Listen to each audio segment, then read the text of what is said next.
Great. Thank you, Ryan, for the introduction.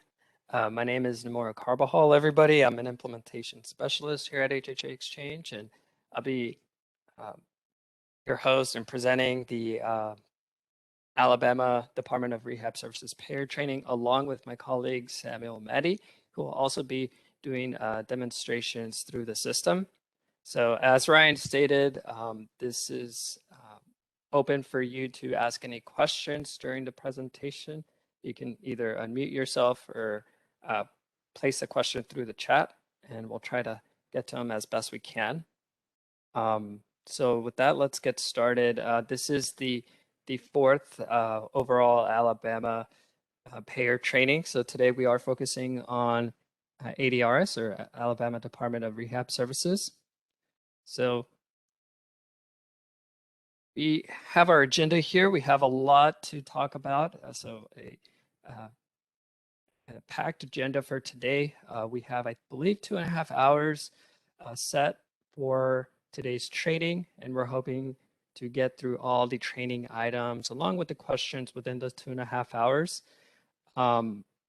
We will have a break in between, right around the middle part of the training for around 10 minutes, just to give everybody an opportunity to stretch their legs, and then we'll get back to the training afterwards. So we'll start with the top here of the agenda. What we'll go through is the overview of the HHA Exchange Professional System.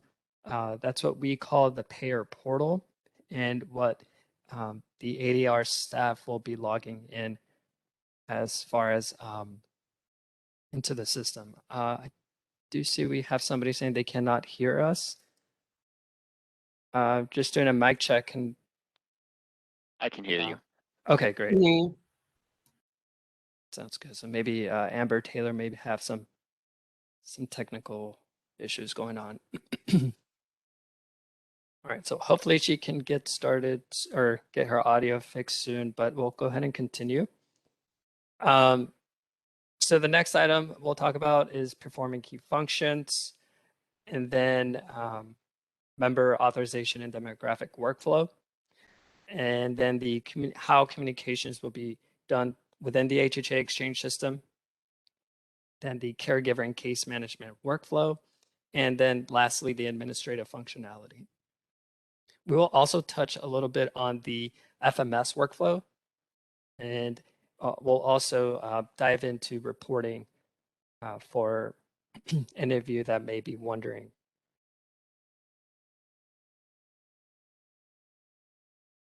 And then one thing I do want to mention on top of that as well, as we go through each sort of module or area within the system, I'll be walking through these slides, and then we'll hand it off to Samuel Maddy, who will then demonstrate each part of this or each module as well.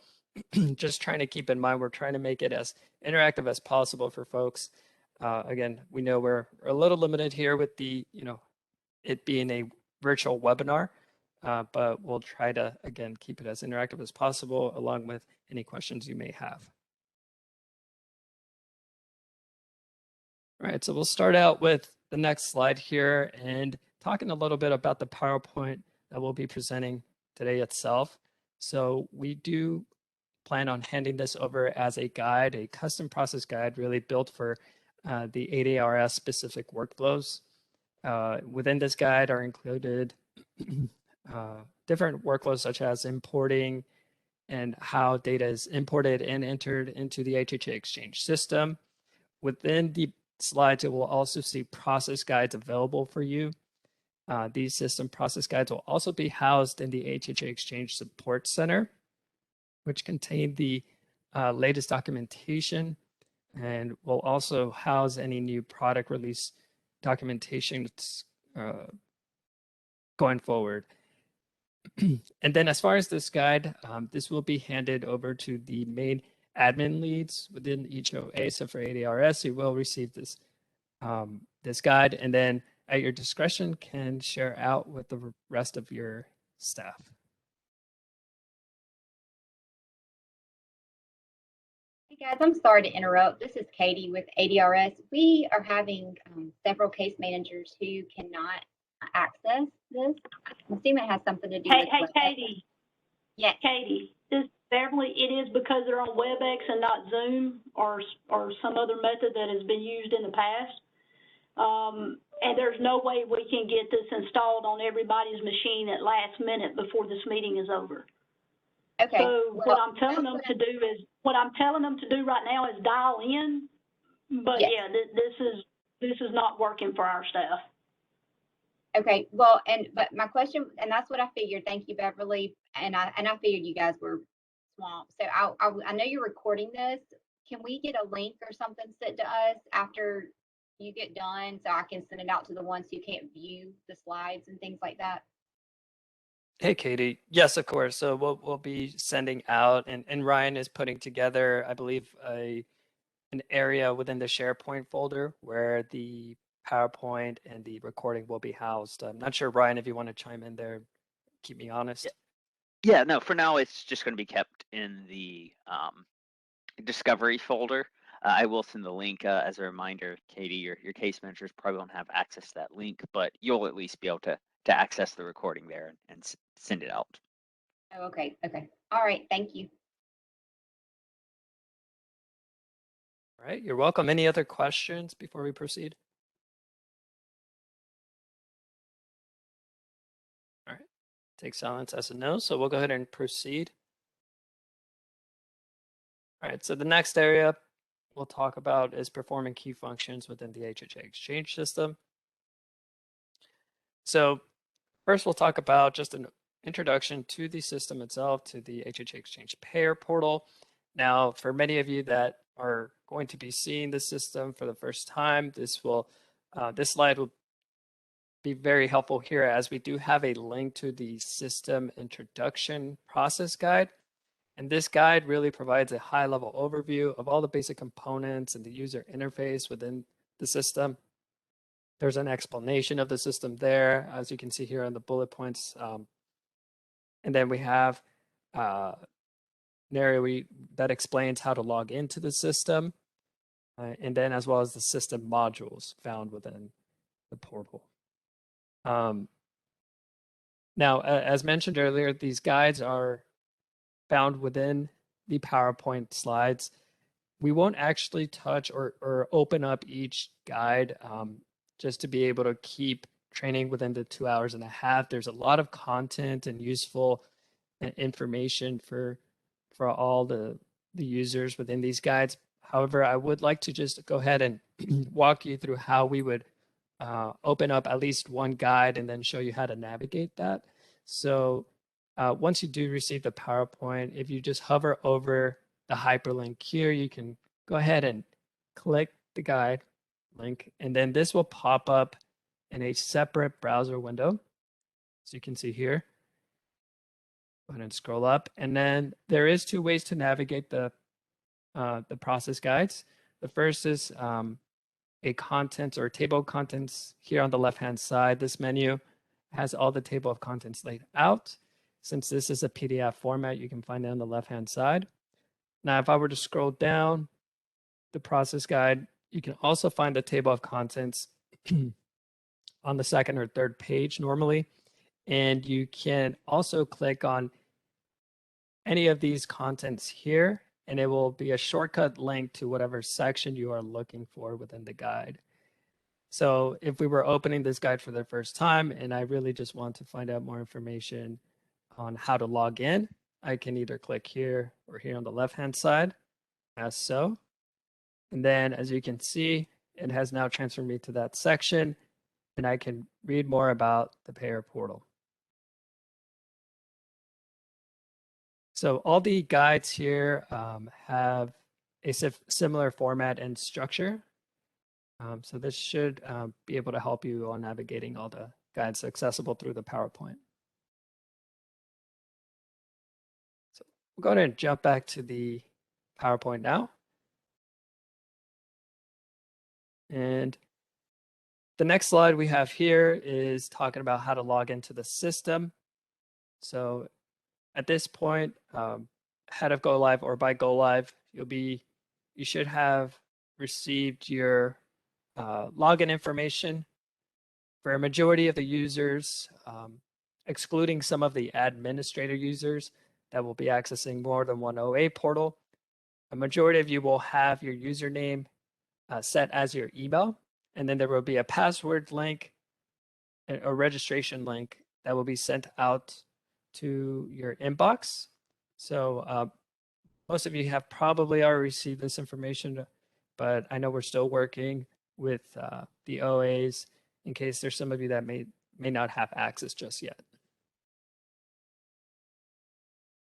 And then one thing to highlight here at the bottom of the slide, as you are working within the system, and just something to keep in mind as you're logging in for the first time and going forward, the preferred browser options for the HHA Exchange portal are either Chrome or Microsoft Edge.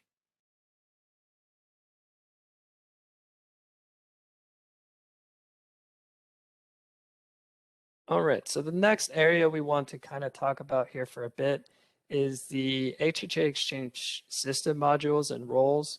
Now today we're going to walk through all the modules, but what we're doing here on this slide is trying to look at it from a high level first, and then for the rest of the training we'll dive a little further into each of the system modules. But with this table, or you can almost call a graph here, we're trying to display how each system module relates to each of the roles within the ADRS portal. So if you see here on the far left-hand side, we have a column with the title, name, system module, and you'll see the main modules laid out. We have the members, and then the authorizations and placements that fall within the member module. Then we have a communication module, followed by caregivers, reporting module, the payer BI dashboard, and the administrative module. Now for the next two columns, we have an access column and then a read-only column. And what we've done here is filled in the roles that will have either access or full level access to the module, or just a read-only version of that access for that role. So if you look at the first three rows, we have the member authorizations and placements. Based on the second column, the administrator or the admin role would have full access to those modules. And then on the third column, the biller and coordinators would only have read-only access to those same modules. And then looking at the next three rows, so looking at the communication, caregivers, and the reports module, you'll see that everybody really has full access here. So that means admin, biller, coordinators have full access to these three modules.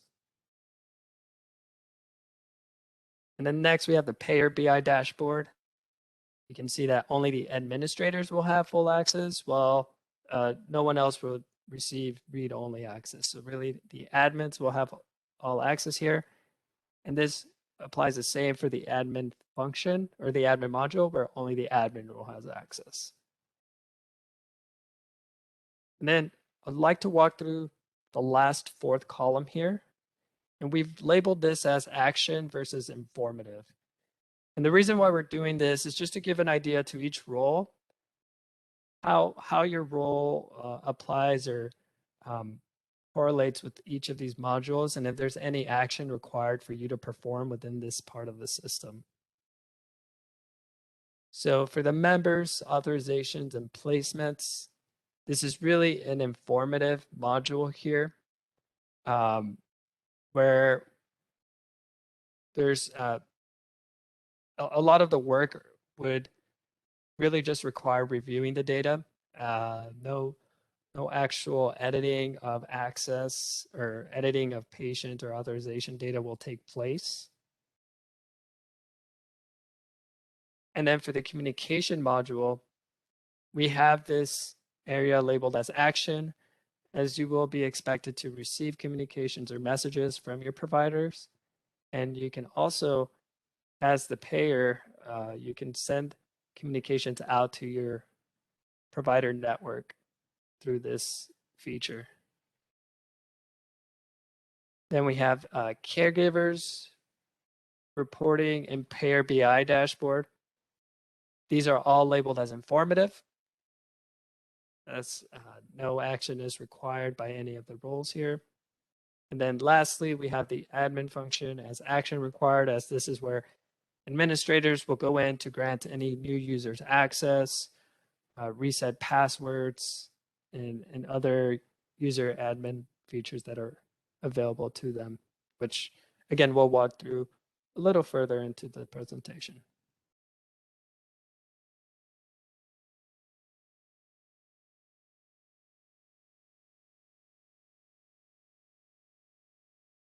I do think I need to clarify here just a bit, and then just recalling my notes here, I think for ADRS in specific, and this may be something I need to clarify with the lead, I think there will be, or there was a request to actually give access to edit authorizations within the system.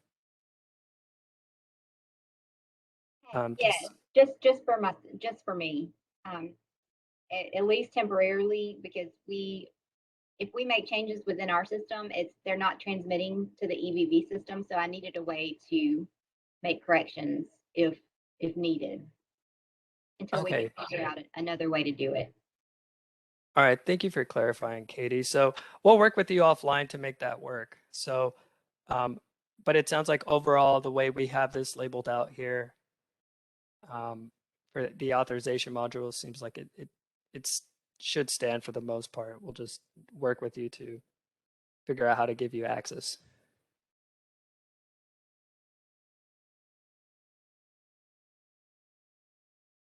All right, any comments or questions from the group here? I know it's a lot to take in, but if it doesn't make sense now, hopefully it makes more sense as we're walking through each of the modules.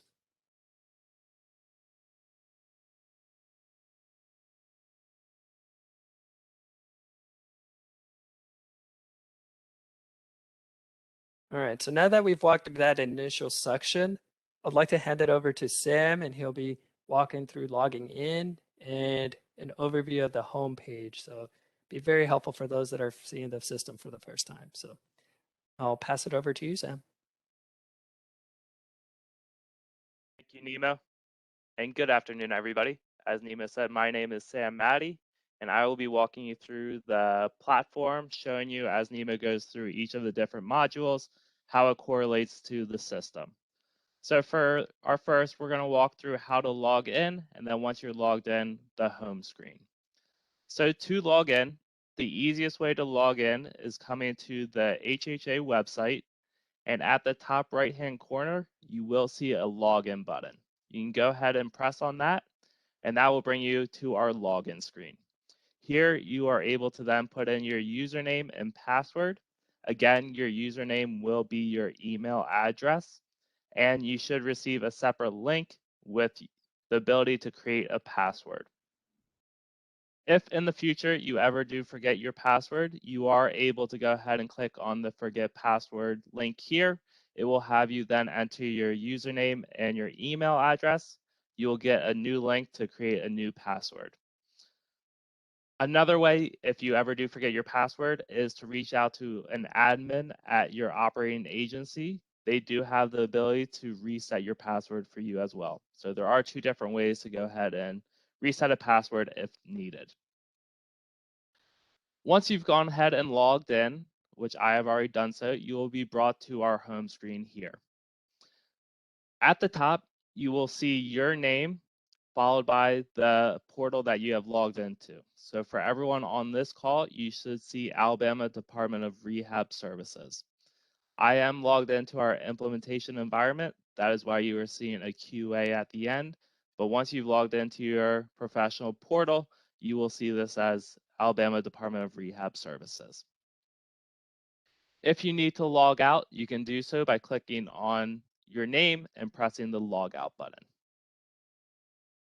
On the home page, there are 5 different sections you will see. I'm going to start on our left-hand side and work to the right. So the first section you'll see is our member search. Here you are able to search for any members that are in the HHA system. Again, all members will be coming over via an interface. So once they have been sent over, you will then be able to see them within our system. On this member search, you are able to search by last name, first name, or admission ID. You do not have to put values into each of these fields. If you only know the last name, you can go ahead and put that in and press search. Again, if you have a more vague search, you'll have a bigger search come back. If you're more specific, the smaller the search will be. I do want to point out that in each of these sections, there are 2 different ways to get to each of these. So if you want to search for a member, you can do so on the home page or coming up to our member module, which we will cover in a little bit here. Our next section is our notifications overview. So this is where you will see any system notifications that are being sent from HHA to your payer portal. I do want to specify that these system notifications are coming from HHA and not your provider network. Since we are in the implementation environment, the system notifications will not work. So when we get to this part, I will go ahead and log into a demo portal within our production environment to show you what those system notifications will look like. In the middle top, you will see our messages overview. So this is where you will see any communications that are being sent from your provider network. It does break it out by open messages. So that means that any messages that are open within your portal from your providers. We also have high priority. So the providers do have the ability to send a message as high priority. It will get flagged and fall under this bucket. And lastly is any new messages that were sent today. So open messages will be everything that's in the system from any dates. Any that are new for today will fall under this category. Under there, we do have our placement overview. There are 3 sections I do want to call your attention to here. The first being our waiting, which means that a member has been entered or sent over via interface into your portal, but does not have active authorization or placement with a provider yet. So that means the member is in the system, but there is no placement as of yet. Our next section is pending. This means that we have sent over authorization to a provider, but they may have multiple MPIs. This would mean that it would go to their portal as a pending placement if we are not sending it to the correct MPI. So that would mean they would have to then put it into their correct office with the correct tax ID and MPI. But this would happen in a very, very rare scenario for ADRS, as authorizations and placements will be using the tax ID and MPI and will go over as confirmed. And the last one I want to call your attention to is our recently placed. This will show any members that have been placed with a provider within the day. So you will see any that have been recently placed. The last section here is our need help section. So there are 4 different methods if you ever are stuck and need help within the portal. The first is our support center. This will take you to where you can find all process guides and job aids that are specific for Alabama. Next is contact support. So this would allow you to email our support team and you're able to then ask your question. Next is remote support. So this means that our support team will be able to remote in, see your computer and see what you're seeing and allow to help you that way, walk you through it by actually seeing what you're seeing. And lastly is our live chat. So you're able to speak with a support member right then and there. I know for myself, I always like to get it taken care of right away. So live chat is my personal favorite. And lastly, at the top is our navigation bar. This is where you will be able to get to any of the different modules within your payer portal. As we go through our PowerPoint, we will cover each of these modules. Again, each of these different sections on the home page, there are 2 different ways to get to each one. So as we go through the different modules, I will point out where you can find them. With that being said, before I hand it back to Nemo to cover the communications, Are there any questions about how to log in or our homepage?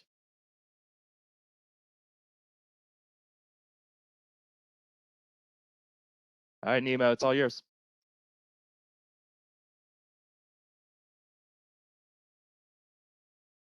Thanks, Sam. I'll go ahead and steal the screen back from you.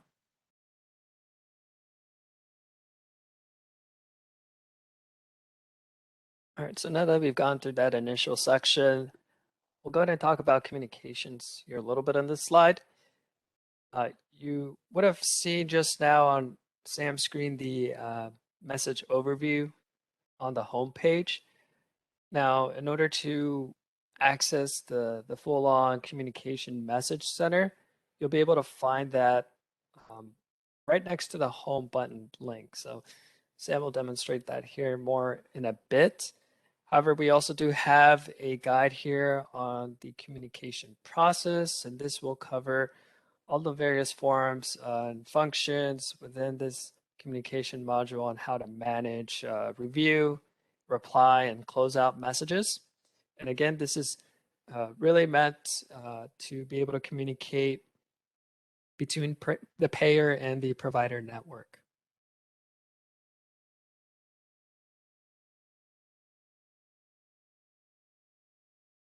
And talking a little further about this process, one thing to note is that on the provider side, we are letting providers know that anytime they reach out to the OA, so in this case ADRS, they'll be required to enter or select a person-centered note, and along with that message, enter a reason behind that note. So in cases that they may reach out to the OA for, you may get messages inquiring about a member specifically, or that'll be a patient-specific note. And then they also have the option of submitting a non-patient specific note, perhaps if they have a question or an inquiry out for to the OA, perhaps regarding a certain process or policy. They may also send communications in that form over to ADRS.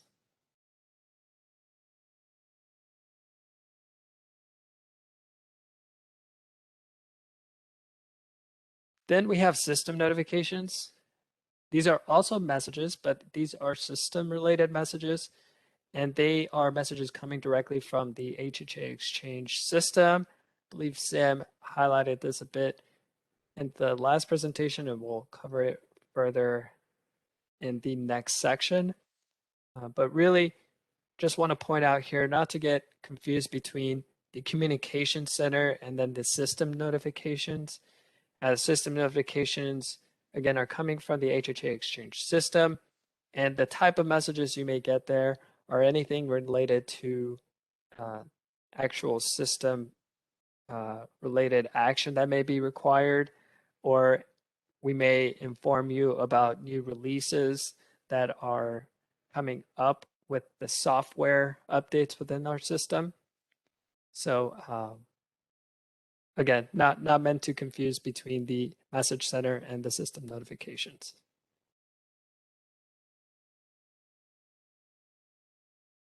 And I'll hand it back to Sam real quick so he can walk through those two modules.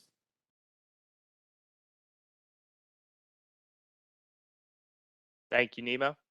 So the first communication we are going to cover is our messages. So again, you can get to the messages by coming to your messages overview and clicking on view all. That will take you to our message center, as well as if you come up to your navigation bar, coming to communications and message center. They will take you to the same place.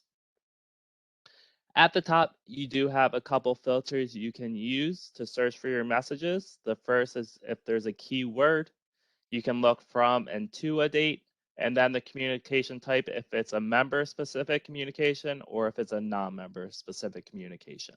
So I'm going to go ahead and click on non-member for this section. On our left-hand section, we do have a couple different buckets that these messages can fall under. The first one is our assigned. So you at the payer level do have the ability to assign a message to a specific user within your portal. So if there's a specific user that this message needs to go to, you can go ahead and assign that to them, or if there's a specific role that it needs to get assigned to, you can do that as well. Once that user signs into their portal, they would then be able to see that message that's assigned to them. Right now, I do not have any messages assigned to me. That's why nothing is appearing right here. Our next bucket is our open messages. So this will show any messages that are open from our providers to the payer portal for us to look at. So this first message, as you can see here, this was sent as high priority. It is followed by the note that was sent, who the provider was that sent it, the reason for the note. If this was a specific member communication, you would see the member name here, the date that it was sent. If it was assigned to anybody, you could see that here, and then the status of the message. So as you can see, this one is open, which means that we either need to resolve it or reply back to it. So to do those, you can come to our actions and click on our 3 dots. You have a couple different actions you can do here. The first being view it. So if you click on view, it will now bring up the message for you. And the nice thing about our message center is if it is a thread of messages, they will all appear here for you. So as you can see for this thread, we sent a message to our provider AS Home Health as a test, and then AS Home Health message back saying they received it. On our right-hand side, we see that our message that was sent was closed as AS Home Health replied to it, and now it's open on our side for us to either reply back by clicking the reply button and typing in our message and pressing send, or coming up and resolving this to closed. I'm going to go ahead and keep this one open so we can run through the other scenarios. Also on your actions, you can go through the reply or resolve right here by not actually having to view it. If you can see the full message here, you can either reply or resolve right from this screen. Lastly, you do have the ability to print this message. So if you would like to print it, you can press print. It'll bring up your printer with the message now that you can print. And our last action is our assign to. This is where you're now able to assign this message to a specific user or role. So by clicking on assign to, we get a new pop-up. We can now assign it to our role. So let's say this message we only wanted specific for our admin users. We can go ahead and select admin, and then any admin that logs in would see this message assigned to them. Or if we want to put it to a specific user, we can go ahead and click user and then search for our user here, or by entering their username, last name, or role. So let's say for this purpose, we're going to assign it to Aaron as he's our first example. I'm going to go ahead and click on the checkbox next to his name and click assign. Now when we come back to our message, we see that this message is now assigned to Aaron. When he logs in, he will now see that fall under his assigned bucket. Our next section is our high priority. So again, we will see the message we just covered as that was sent as high priority. Any messages that are not sent as high priority will fall under the open bucket.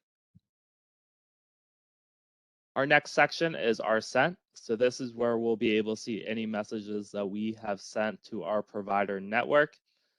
Again, you'll see any actions here as well. Any messages that have been closed will be able to populate here. And lastly is all of our messages that we have in our system. So you will be able to see all messages either from you going to the provider or the provider coming to you. If we would like to go ahead and send a new message, we can go ahead and do so by clicking on Compose New Message. We will then have the ability to either select our communication type if we want it to be a non-member or member-specific communication. So non-member, that would send it to their portal with not a specific member in question, whereas a member, we're asking a question about a specific member. So when we choose member, we now can select our provider. So we'll stick with AS Home Health. We will now have to choose our member. You can go ahead and start typing in your member's last name, and you will see anything that follows that criteria will start to show in our drop down here. So we'll say it's for our first member here. We'll have to select our reason. So it'll be a person-centered note. And then we'll type in our message here. Once we have filled in all required fields, we can go ahead and press send. Now, if I change my communication type to member and press search, you will now see the message that we just sent as tests for Christopher sent at 1:07 p.m. Central Time. That is now sent to that provider, AS Home Health, and they will now either need to reply back to it. That is our message center. The other module under our communications is our system notifications. Again, since we are in the implementation environment, nothing will display here. So let me go ahead and bring over our implementation in our production environment. So for our system notifications, once you've logged into the system, and if there's any new system notifications, they will display as a pop-up once you log in. You will see the date and time it was sent, the criticality of it, so if it's high, medium, or low, followed by the message for that system notification. So this is letting us know that a system update is coming as of Monday. Once we've read this, we can either leave this as unread, which will fall under our open notifications and our notifications overview, or we can mark this one as read and close. It will take it off our notifications overview as we've already seen it. There's nothing else we need to do with it. So I'm going to go ahead and mark this one as read and close. Once I do so, if there's any other notifications, they will pop up next. So you can go through all system notifications once you've logged in. For this purpose, I'm going to go ahead and press exit and show you where they all live. So again, you can either get there by coming to our notifications overview, and you can click on the number associated with each bucket. So if you want to see all open notifications, you can click on the 22. If you want to see just the high priority, you can click on the number here. As you can see, we have no high priority, so that is coming up as 0. The other way is coming to communications and going to system notifications. Here, you are now able to view all notifications that we have not read. Here, you're able to go ahead and read these as well as close them out once you've taken a look at them. So for this first one, let's say we've read it, we understand, we want to close it out. We can go ahead and come to our mark as read and close. It will ask us if we really want to close this notification. We go ahead and press yes, close, and now you see our notifications went down by 1 to 20. If you go ahead and you take a look at all notifications on this first page, you've read them and you want to close all of them out, you can go ahead and do so with our bulk actions. You will have to go ahead and check each of them off. We can then come up to our bulk actions and press close. Once we do so, our notifications now go down to 15. So this is how you can kind of keep up with all your notifications, make sure you're staying up to date with any new system updates, anything along those lines. With that being said, that is our communications module. I will pass it back to Nemo to cover the member module.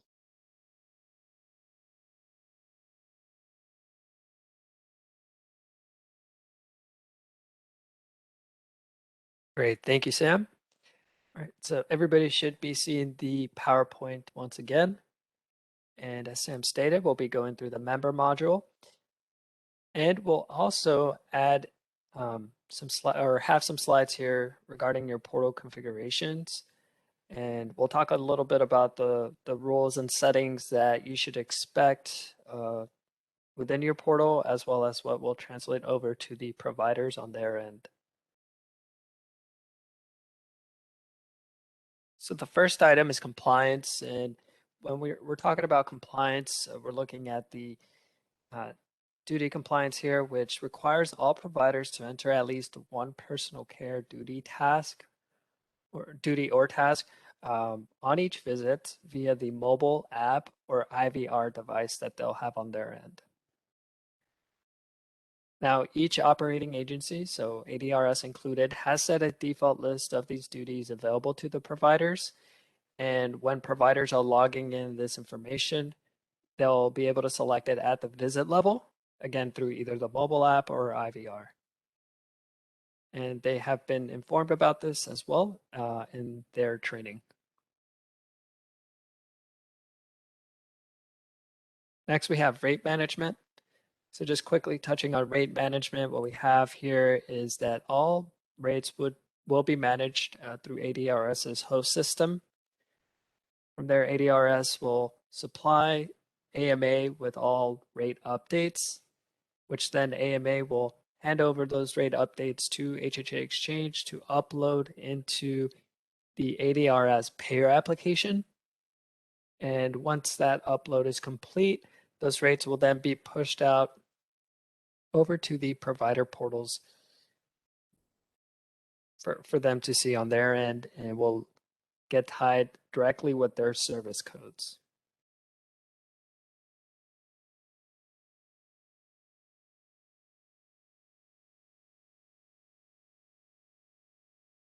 All right, so now we'll walk through the member management workflow. So for ADRS here, all new members and authorizations, including updates to those members and authorizations, will be done via the interface, meaning that all updates will import directly into the HHA Exchange system from the ADRS system. And as mentioned earlier, we will have specific access to admin. So I believe here, as Katie stated, a select few or just her will receive the ability to update the authorizations within the HHA Exchange system.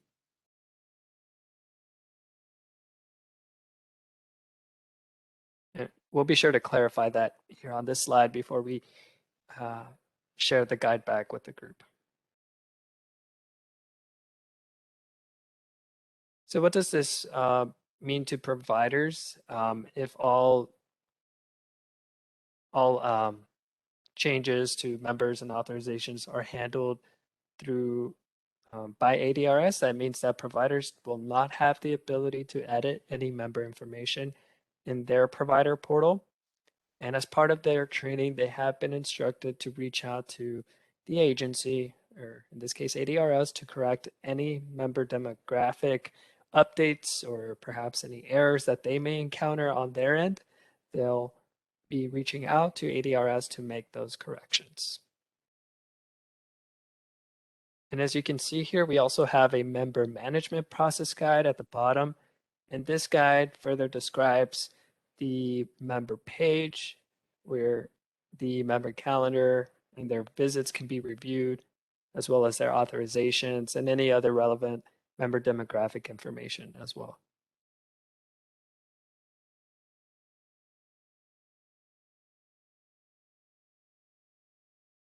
Now we'll talk a little bit about the placement workflow.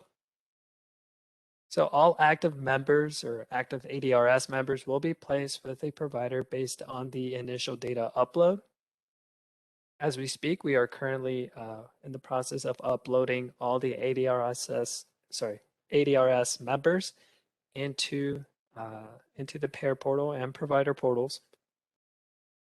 Now, important things to note are how placements from the authorization integration will be sent to those providers. So they will all placements will be sent as confirmed. And the way this functions is based on the tax ID and MPI that we receive based on the authorization file and upload into HHA Exchange. And another important part to note here is that the admission ID, so when you're viewing your members within your portal in the HHA Exchange system, the admission ID will always be the same as the Medicaid ID for all members.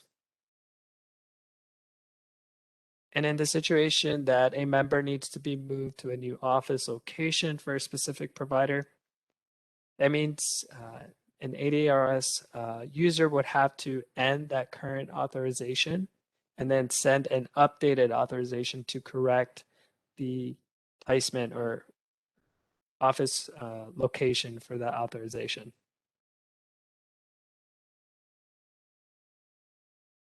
Any questions regarding the placement workflow that we've talked about so far?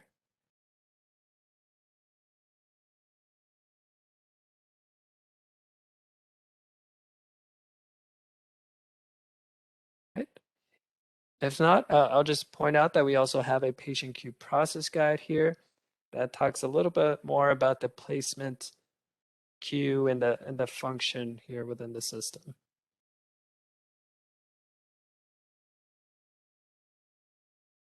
All right, so when actually viewing a member within the member module, you'll see that there's a member status associated to each member.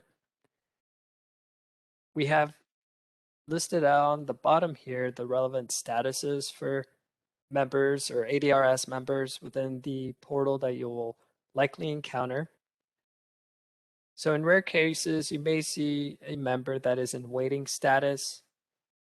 This status will appear only when the member has no authorization or placement, so meaning it's really just sitting in the payer portal, but has not been sent to the provider yet. Again, this would occur in very rare case scenarios. The status that you will likely see more often, or almost 100% of the time, will be an active status. And this means the member has been successfully placed with the provider with an active authorization. And from there, the provider is good to move forward with scheduling and billing services for this member.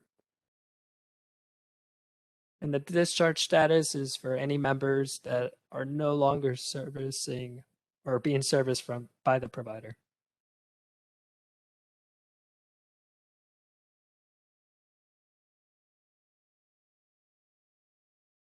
Now that we talked a little bit about the member status, we also have a Teams filter or a Teams status that will be available in the member module. I'm sure Sam will walk through that a little more during the demonstration, but you can see a screenshot here. Whenever you are searching for a member, there's the member team dropdown available as a filter, and you can see that highlighted in the red box below.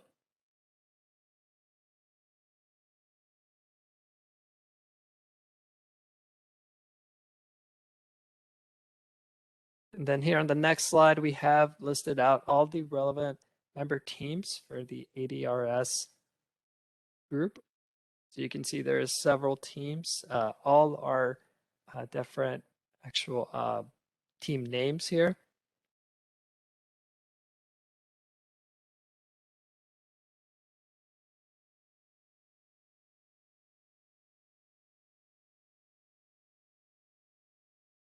And then next, we'll like to talk about the discharge process.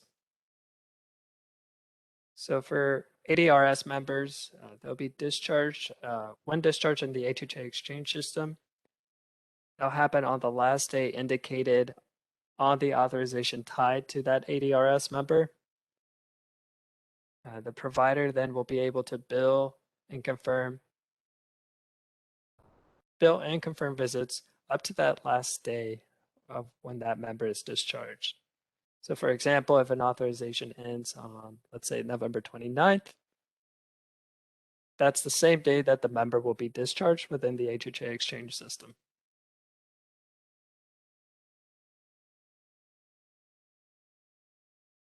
And then whenever a member is discharged based on that auth end date, that's likely when the member will lose eligibility. However, one thing to keep in mind within the HHA exchange system is that that auth will continue to remain active in an active status within the portal. So just something to keep in mind when reviewing your members. And if you ever need to go back and reactivate a member that was discharged, you can do so by assigning a future dated authorization, for example, like December 31st, 2025, and that would automatically reactivate the member within the system.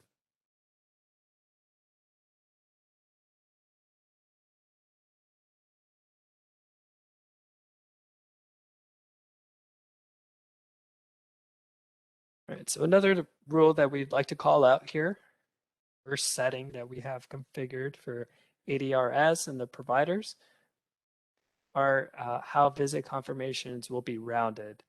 So visit confirmations will be rounded to the nearest 15th minute. So for example, 8:08 will round up to 8:15. And if the visit ended at 8:07, that will round down to 8 o'clock. And then another important piece of information that we have shared out with the ADRS provider network is the GPS tolerance range, which is set by default to 300 feet for all ADRS providers.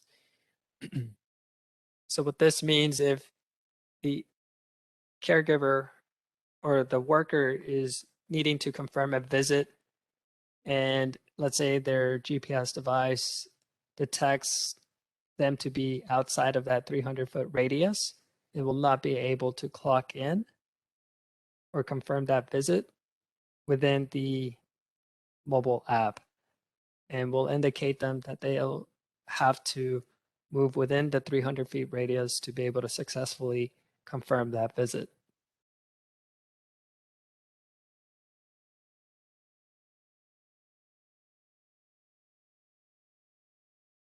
Any questions regarding visit confirmation or any of the slides so far? Sorry, yes, this is Katie. I do have a, so run that by me. So to confirm a visit, you have to be within 300 feet? Correct. So this applies to the caregivers or the workers. So Okay, let's okay. say they're Mhm. But the provider can confirm, or do they have to, they can be in their office or whatever if they're having to do something. Yep. There's also the option of a manual confirmation that the provider can do from their actual system, and let's say in their office if that's where they're working from. Okay. Thank you. You're welcome. And we've gone through both scenarios with providers, so they should be aware as of per their training that they've been given. Thank you, Katie. Good question. So on the next slide, we have the missed visits process. This also kind of really applies here to the providers, and just something we want to make aware for the payer group here and users is, let's say whenever a provider missed a visit or missed a scheduled visit that was scheduled with a patient or a member, they will have the options listed below in the bullets, allowing them to choose from at least one of these options as part of the process when they have to record a missed visit. And then along with choosing one of the options below, they will have to enter a reason or a note typed into a note. That way it will reflect and be viewable by the payer users as well once that missed visit is recorded.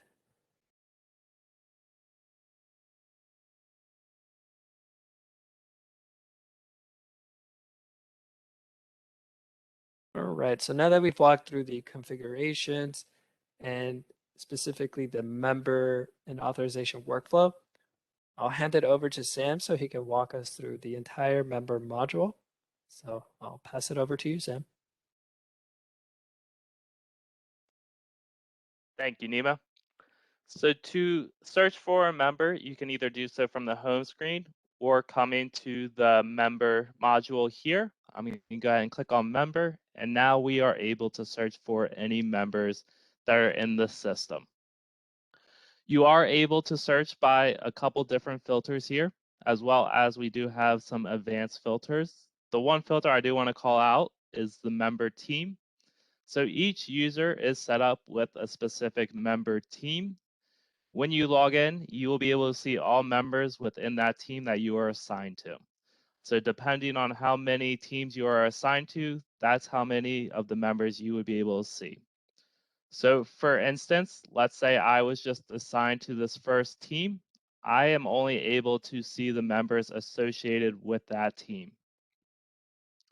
If I'm associated with 3 different teams, I will be able to see all those members and can narrow it down and say, let's say I just want to see Amber Taylor's member team and see the members that are associated with her. I can do that as well. So this one will be very useful for the coordinators to come in and select which member team they want to look at and the members that are associated with that. So for our purposes, I'm going to select all. And once we do so, and I have no other filters on, it will bring back all members that are in the system. So you are able to see a good amount of information about the member here, starting with their name, their date of birth, the member ID and admission ID, the status that they are in. So if they're active, waiting, pending, active meaning they have been placed with a provider and have an authorization, the provider name, the start of care, the member team that they are a part of, any phone numbers that they are associated with that member, and then the coordinator for that member. So I'm going to go ahead and search for a member where we can go into his member profile and take a closer look. So to get into the member profile, you can click on their name here, and that will take you to their profile. At the top, you'll see a little bit of information about that member. And then on the left-hand side, we have the different sections in the member profile. I'm going to go ahead and skip. Sorry, Yes, I just, for those that can't see, because I put something in the chat, but for those that can't see, as far as the teams, all of you are assigned to your office. Your office is a team. So you should all be able to see clients that have a case manager in your office. So I just didn't want you guys to be confused what he means by team. And then a coordinator is a case manager. Okay, sorry, I just wanted to clear that up for them. No problem at all. That's a very good clarification to make, Katie. Thank you. So let me go ahead and search for our member again. So I'm going to go ahead and click in, and I'm going to jump around on our left-hand side as it makes sense as we go through each of these different sections. So I'm going to start off with the member profile. As it states, this is where you'll be able to see all the members' information from the team they're a part of, their coordinator, any demographics that have been sent over via the interface, their address, phone numbers, emergency contact if there's any associated with this member, and then their insurance. Again, all of this information will be sent over via the interface, so you should not have to update or do anything within our system. Everything in the member profile is informational for you guys. Next is our authorizations.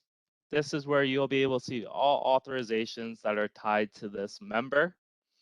Starting on our left-hand side, we'll see the authorization number, the from and to date, what type of authorization this is, if it's an entire period, a weekly, a daily, the provider that they're a part of, the service code, service type, and then if it was edited. Again, you guys won't have access to edit outside of Katie and a select few. So this should always be blank unless Katie has gone ahead and edited this auth. And then in our actions, you are only able to view. So by clicking on view, this will bring up that authorization for you. And you can take a closer look at all the details associated with this authorization. At the top, you'll be able to see the total hours, how many have been allocated, and then the max hours for the period. In the middle, you'll have all your authorization details from service code, the from and to date, the provider that has been sent to. And then in the middle of the screen, you'll have any diagnosis codes associated with this auth. I'm going to go ahead and exit out. Once the authorization has been placed with the provider via the interface, you can come up to the provider info and you see all placements for this member. As you can see, this member has 2 different placements. So meaning each of the different auths have been placed with a separate provider. So this first placement was sent to statewide and is currently active. By clicking on the plus, you can take a little closer look at this placement and our status history. You are able to see the date and time, the message. So most of the time you will see it was sent to the provider with confirmation. Again, these are being sent via the interface and being sent by the tax ID and MPI. You'll see the provider and who it was sent by. And then our second one, you'll see the same type of information. I do want to point out that the sent by, you should see the payer import process for all placements. If you wanted to look at a specific provider, we do have a drop down. So if you want to just take a look at the statewide placements, you can choose them and only see the placement for statewide. Moving along, we have our notes section. So again, there are a couple different notes or messages you may see in this section. The first being the communications we already covered. So if this is a member, if there's a communication that was specific to this member, it will show up in your message center, but it will also show up in the member's profile. The second type of message is a system generated message. Typically for when an authorization was created, they will generate a message, but it gets closed out automatically. So again, if you want to take a closer look at one of these notes, you can go ahead and do so by clicking on the note, and you can then see that message. If you want to send a message about this member, you can come to our right-hand side and click Compose New Message. And again, it will be a member-specific message. You'll have to select the provider. The member's name will automatically be there, and then you'll select your reason and note that you are sending. Our next section is our calendar. This is where you will be able to see all schedules and visits that the provider has started to schedule or confirm. Again, I do want to point out that you will only see it appear on the calendar once that provider has scheduled a visit for that member. So I'm going to go back a couple months, as I know we have a couple visits here for this member, and you are now able to see the schedule that the provider has created for this member. There are a couple different colors you may see on the calendar. As you can see, we have a couple light blue visits, a red visit, and then one that says missed. So if you ever want to know what each of these color means or what each of these symbols means, we do have a legend at the bottom that will allow you to understand what they mean. So our first one here is our not authorized. It's a scheduled visit that is not authorized, meaning it could happen for a couple different reasons. The first being they scheduled a visit with a different service code than what the authorization is covering. The second is they have already used all units or hours for that authorization and are still trying to schedule. That is not authorized, meaning they cannot bill against it. So anything that is coming up as not authorized, they cannot bill against it.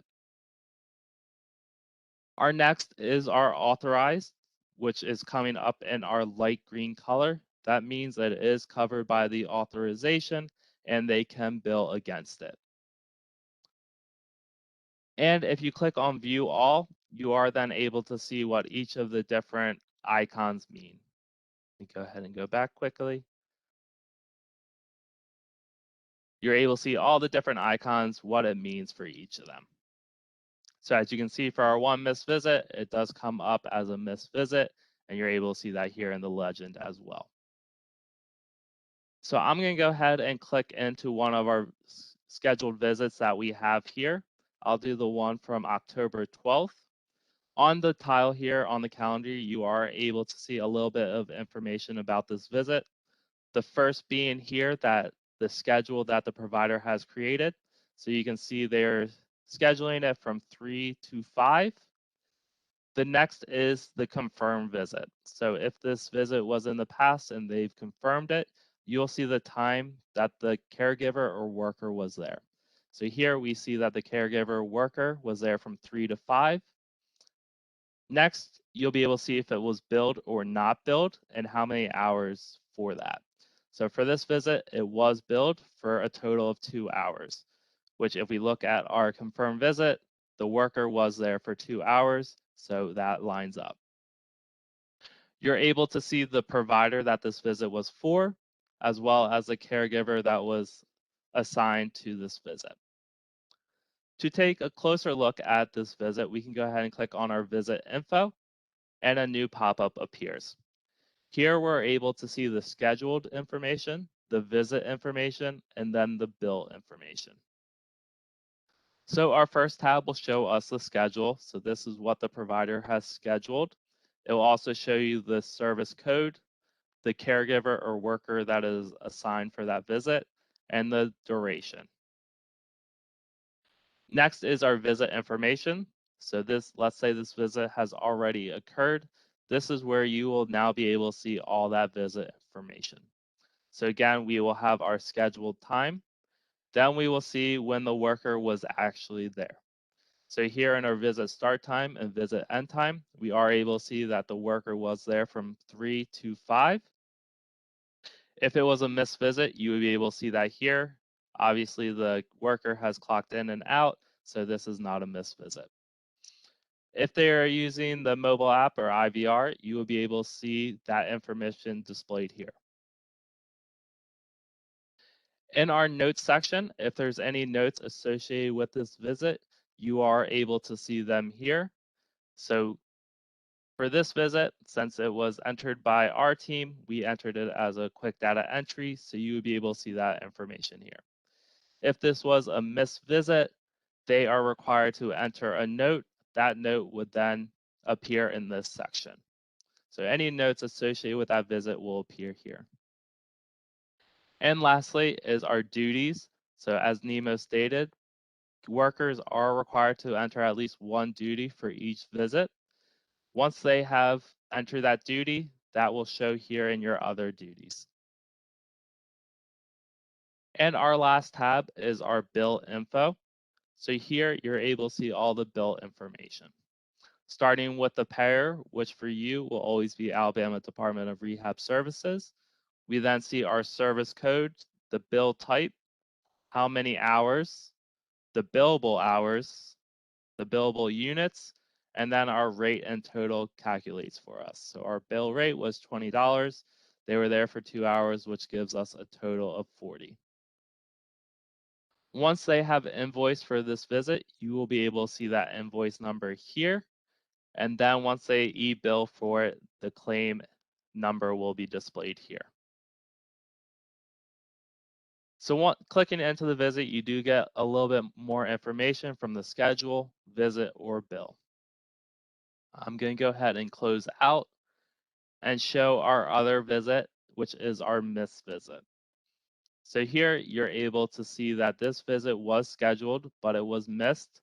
We are able to click into our visit info and go to our visit info tab. And here we're able to see what our scheduled time was. As you can see, there is no visit start time or end time. And in our missed visit, we do see is checked off as yes as a missed visit.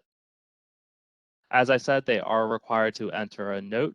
So in the middle section, you will be able to see one of those missed visit reasons. For this one, they are saying that the client refused service. You will also see the action taken, and then they are required to enter more detail about why that was a missed visit. So for our purposes, we went ahead and say the client refused services. I'm going to close out. And the last section I want to cover on our member profile is our visit section. This goes hand in hand with our calendar, but here we are able to see all the visits listed out in a more easy way to read. So let me go ahead and put our date range in for our visits that we know are on our calendar. If we want to look for a specific provider, we can do so here. And then if we want to look if these visits have been billed, if they're not billed, or we can take a look at all. So I'm going to keep those as all and press search. And here we're able to see all the visits for that time period we have entered. Again, starting on our left-hand side, we have our payer name, the date of the visit, when it was scheduled, the provider name, service code, the caregiver associated with that visit, the confirmed time. If it was billed, it will show the units and then the billed amount. Again, if we want to take a closer look at one of these visits, we can go ahead and do so by clicking on the date. That is a hyperlink, which will then take us to a new pop-up where we are now able to see the schedule, visit info, and bill info. With that being said, that rounds out our member profile. Again, this is informational for you guys. This is where you're able to see a lot of information about a specific member. Before I hand it back to Nima to cover our caregiver, are there any questions about the member profile? Hey, Sam, when you guys say billed, in our current system, the way we know that a claim has gone through the whole process of it's been sent to Gainwell and everything's fine, and that we can pay it on our end is that it says paid. Is that what billed means here in your system when you have yes under it, that it has gone through the whole process and everything was fine? Yep, you can see in the build and then also in our e-billing batch number. When this has been filled out, that means that they have sent that batch to Gainwell. Okay, so we know we can pay the vendor when we look in the system and we see that a claim has been billed or says yes. Yes, and we'll also cover that in our report section where you're able to take a closer look at all that billing information. Okay, thank you. No problem. Any other questions?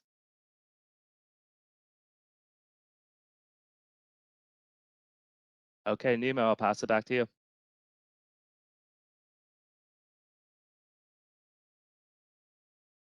Great. Thank you, Sam. And we have one slide here to cover in regards to the caregiver or worker management feature.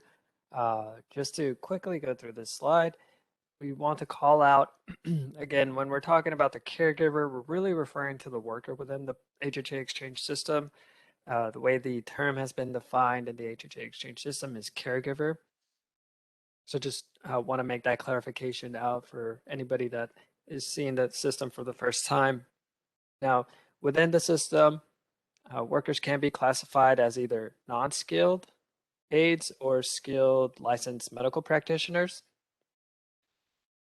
And in order to get these caregivers into the system, the providers will be responsible for creating and managing all caregivers within the provider platform.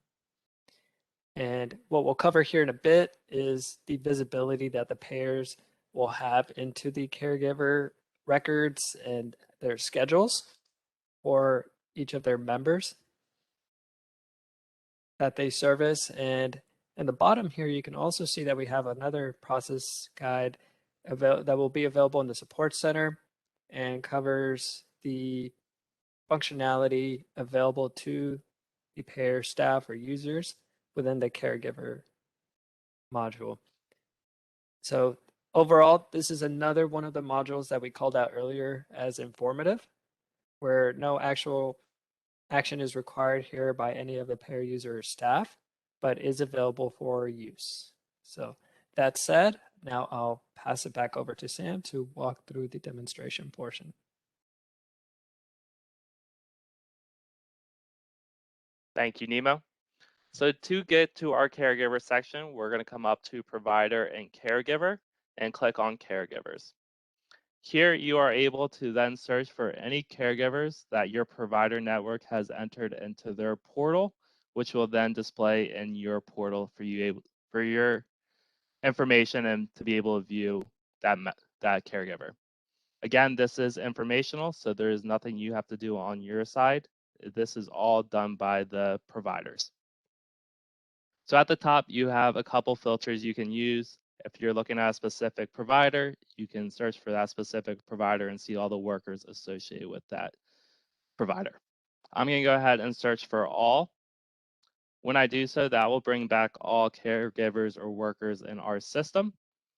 On our left-hand side, we'll see the name, their social security, the provider that they are associated with, date of birth, phone number, any disciplines, and then their status, so if they're active or inactive. By clicking on the caregiver or worker's name, that takes us to their profile. Here, you're able to see all the caregiver's demographics, so their name, employment type, contact information. Also, you can see any compliance information. You can see any general requirements, so their hire date, the disciplines that they are associated with, if they had any training schools that needed to be done, as well as any medical or other requirements. At the top, the hire date and discipline will stay the same. In the middle, you'll be able to see any medicals that are needed, so from pending medicals to all medicals. So as you can see for this, we'll have the medical name, the status, the results, the due date, and the date performed. And then if there's any other compliances that are needed for the caregivers, they would display here. And lastly is the visits. So here you are able to see any visits that that caregiver has performed. So for our caregiver here, no visits are coming back because this caregiver or worker has not performed a visit. Once they do, they would fall under this list, just how like we saw on the member profile. Also under our provider and caregiver is our placement queue. So again, this is what we covered on our home page. You are able to see the 3 different buckets that we covered. So from waiting, you will be able to see the members that are in waiting status. So that means they are in the system, but they do not have an active auth and been placed with a provider yet. We have our pending queue. So if there's any that are pending, and then any that have been recently placed with a provider. You're able to take a closer look here. Let's say we wanted to look at this member a little bit closer. We can click on their name, and again, that will take us to the member profile. So again, the caregiver and placement queue is informational for you guys. There's nothing you need to do from your side as the provider manages their caregivers and workers. With that being said, I'll hand it back to Nemo.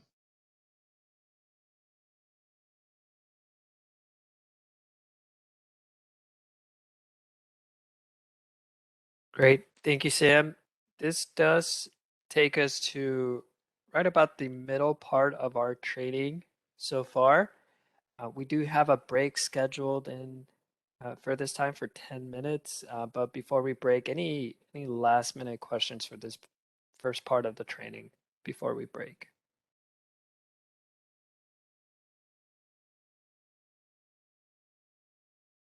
All right. If not, I do see that it's 1:50 on my clock Central, so we'll go ahead and meet right at 2:00 p.m. So we'll talk again here in 10 minutes. Thank you.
All right.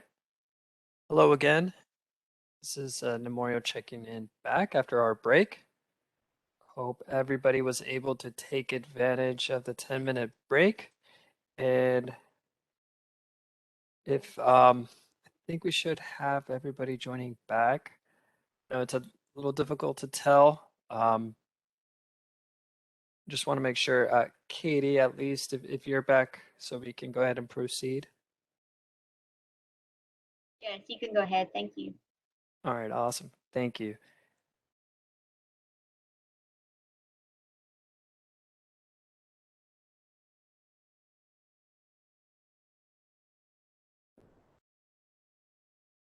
Okay. Sorry about that. I'm having a little trouble getting the slide going. So the next topic we have is reporting. So with reporting within the HHA system, it will allow users to compile and review data in various structured formats depending on the report. We have as well a different variety of topics or reports such as MEVV reports, member census reports. Whenever you see census within the system, that really is looking at the member or the patient count within the reports. And then we have the invoice batch details. So those are several types of reports that we offer. And all of these reports have available filters that can help filter down or further refine the search results. And as we get to the middle part of this slide, you'll see that we also have a reports process guide. And this really provides further guidance and instructions for anyone that may be exporting and generating a report for the first time.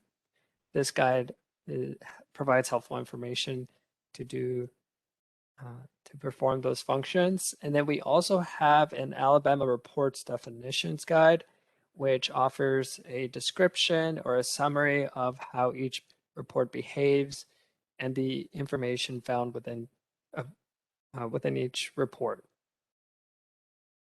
And lastly, you'll see down below some of the commonly used reports that we'd like to share. So we have a payer billing report, a lot of batch reports that are focused on billing, some exception reason reports, and several other exception reports, and then missed visit reports as well. And we'll walk through reports further during the training demonstration. And now going into the next slide, we have the BI tool overview that we'd like to touch on. So what the BI tool is, it's composed of 5 different dashboards that make up the BI dashboard module. The home dashboard is the highest level or sits kind of above the other 4 dashboards that provide an overview and key performance indicators of the other 4 detailed dashboards. The other 4 focus on authorizations, the second on EVV, and another one on billing. And then lastly, we have one that focuses on census and notes. And then all of our dashboards allow you to review, when you first land within the dashboard page, a high-level summary metric view. And then from there, you are able to drill down to the specific visit level data. This information can be exported in different formats, such as PDF or Excel. And one important thing to call out here is that the BI tool will mainly be available for the administrator role, as we called out earlier in the presentation. However, the reports will be available to all users. So today, once we do the demonstration, we'll show where the BI tool is located. However, we will provide a more in-depth training once we have more data loaded into or actual production data loaded into your BI tool a few weeks after go live, and we'll cover that module more in depth.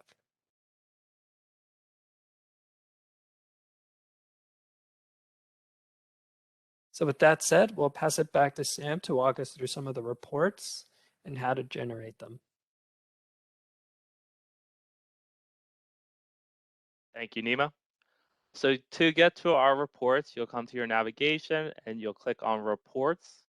Here's where you'll be able to find all reports you can run. At the top, we do have two different filters, the first being our report category. So if you're looking for just the billing reports, you can select billing, and that will bring back all our billing reports. Or if you want to search by a keyword, you can do that as well. I'm going to run through 4 or 5 of our different reports that we have to show you how they function and what it takes to pull back a report. So I'm going to start with our batch summary report. So by clicking on it, we're brought to a new pop-up where now we can select a batch we want to take a look at. So I'm going to go ahead and select one of our batches. You also have the ability to filter it by the team. So if you're looking at a specific team or office, you can do that as well. So I'm going to go ahead and press View Report. Here I am able to see all the visits that are associated with that batch that we just searched. So here you're able to see the filters that were put on and then the status of this batch. So if it's pending, if it's been billed, and paid. So here are all the visits starting with our invoice date, the invoice number that was a part of, admission ID, the member name, what team they are a part of or office, the visit hours, overtime and travel time will be here, but don't worry about them, and then the amount for that visit. And then you'll also be able to see the total hours and the money that was billed Where here. does the batch number come from? What is that? This is done by the provider. So once they put together the visits that they want to bill, they will get a batch number. And that's what is then used that you guys can use to look at those visits. So they'll send that to the case managers, I guess, those batch numbers. They can. You're also able to, on your batch number, select what batch you want to look at. Okay. And that'll bring it back as well.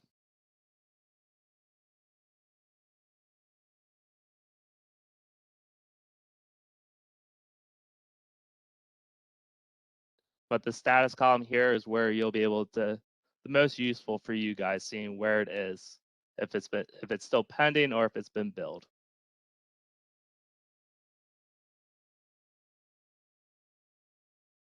You are also able to then export this report if needed. To do so, you can come up to the little icon and export it in a variety of different methods. The main ones that have been used are PDF, Excel, and CSV, but you can use any of the ones that are displayed here. I'm going to go ahead and export this to Excel. We'll get our download and our Excel will pop up.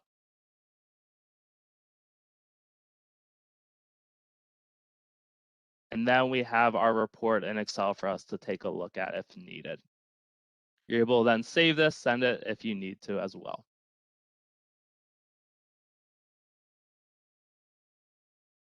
The next report I want to take a look at is our billing report. Here we'll have to enter our visit from dates and to dates, and then the batch from date and to date. So let's take a look at our visits back in October.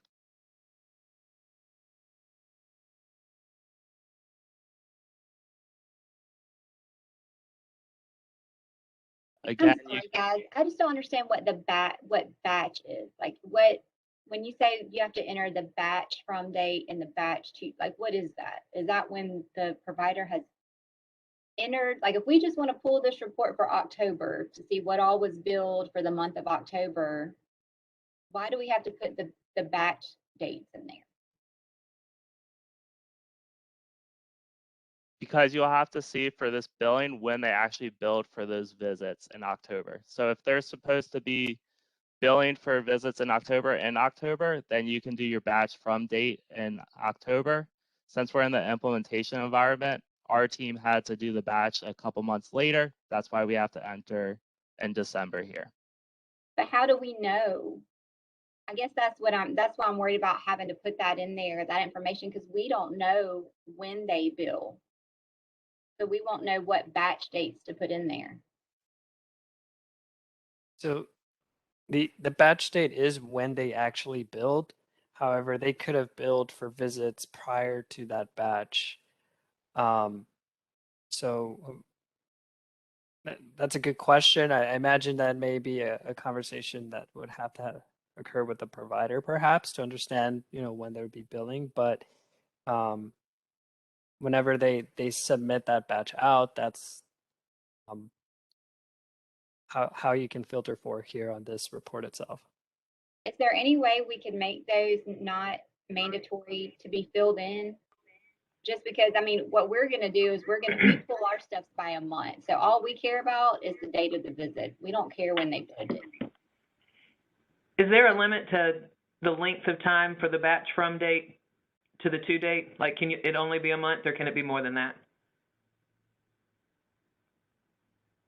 Yeah, so if for each of these filters, it will tell you what the date range can be.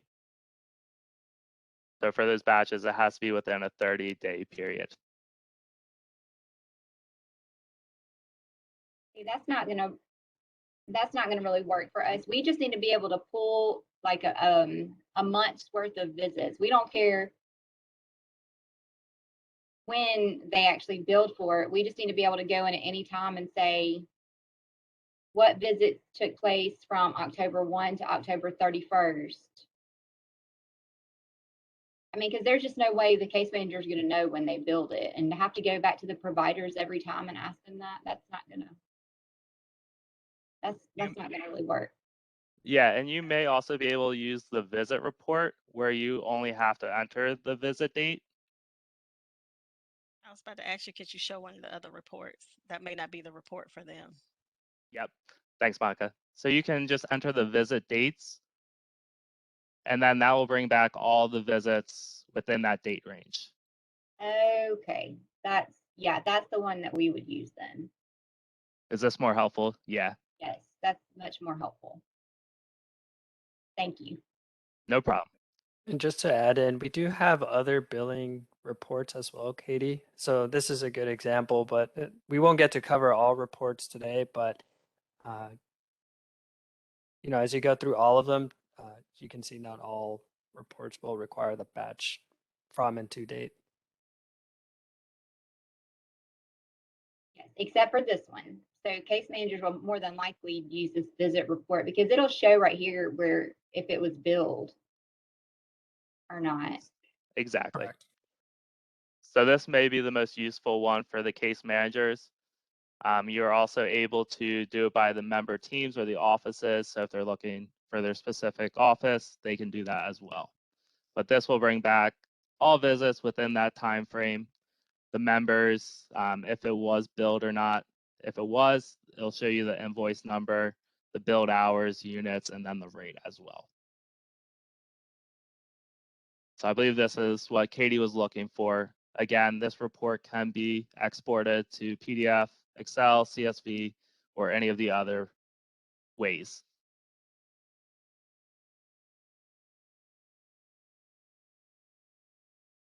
All right, and then the other report I wanted to show was our missed visit by provider. This will allow you to see any missed visits.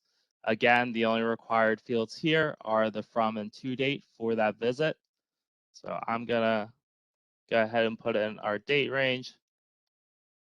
I know we have some missed visits in January and press view report.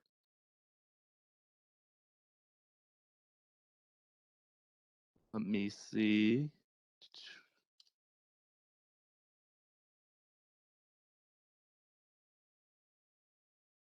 That was a year off. So in January 2022, we can see that we had 2 missed visits. Again, you'll be able to see all the information from the member name, who the provider was, the coordinator, the worker associated with that visit. And then on your right-hand side, you'll be able to see the reason and then the note as well.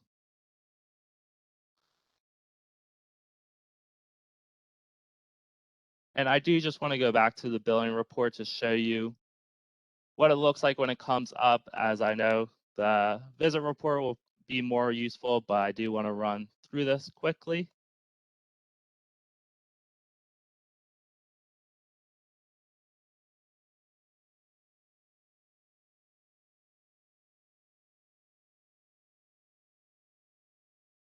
So again, it's very similar to the visit report.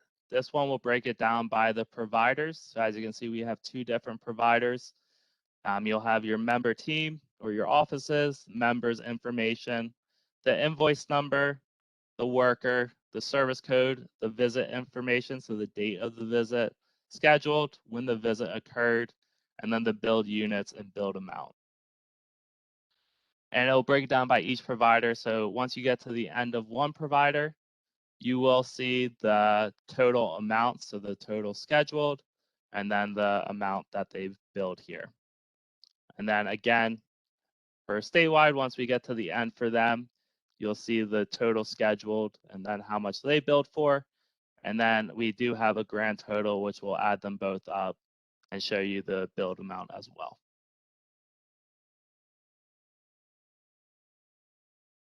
So as Nemo stated, there are a bunch of different reports here. As we won't have time to run through each of them. Those were the ones I really wanted to focus on, and I'm glad we were able to run through the visit report, which will be the most useful, it sounds like, for the case managers here. And I'm sorry, can you pull up the visit report one more time for me? I just want to see what the, Of course. okay, they do it by date, because this is how we normally run it. We do it for a whole month, and we do a case manager's entire caseload. So we just want the case. So would that be the MCO coordinator if we just want one particular, okay, one Yep. particular case manager? And then we usually sort it by client and then service date, but if we have to, we can do that in Excel. Because I don't think there's a sort feature. Okay. No, that would most likely have to be in Excel. Yeah, so if you're looking for a particular case manager, you can go ahead and select the coordinator and the from and to date, and then you can export to Excel if there's any other filters you need to put on. Hey, Sam, this is Mario. I believe once you generate the report, I think right now it's stuck on 2021. But yeah, on this view, I think you have the up and bottom arrows where you can sort as well before transferring to Excel. I think it may have to be 2022 at the end. Oh, there we go. So yeah, here, like if you go to the visit date and then, yeah, sort there. Does that work? Yep. Katie, was that where you were referring to? Yeah, we normally, because, you know, case managers have multiple clients, so, and we have to pay each client every month. So we normally would sort by the member, I guess it'd be the member name here. And then, you know, as a second sort option, we'll do it by service date or date of service, which It says visit date, I think. visit time or visit date. Yes, there it is. But I don't know that you can do 2 sorts. Maybe not. Yeah, it may have to be At least in one. Excel. Okay. Yeah. Awesome. Thank you, Nemo. Any other questions about the reports before we move on?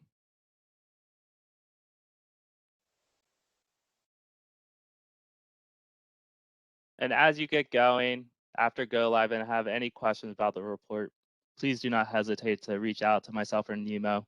We can help you walk through it in more detail as well. So maybe I missed it. Was there not a way to pull by consumer name? Are you referring to the member name? Katie? Yes, she is. She is. Thank you. Thank you. You cannot, once you pull the report, there is a filter for our member name that you can then filter by. And then that will put our one member, all their visits together. So you're able to then see all the visits for our member here, Bagman. And then the visit date, it'll tell you when those visits were. Sam, Raven, were you talking about just one member only, just running a report for one member? That's correct. Okay, go back, Sam. I think if you put the member's name right there and then the visit date, it should bring up only that member, right? Correct. That's what I was looking at, the original. Sorry, Raven. Sorry, I That's fine. misunderstood there. It's Yep. okay. We're all right. So yeah, you're able to then put in a specific member as well if you only want to look at one member.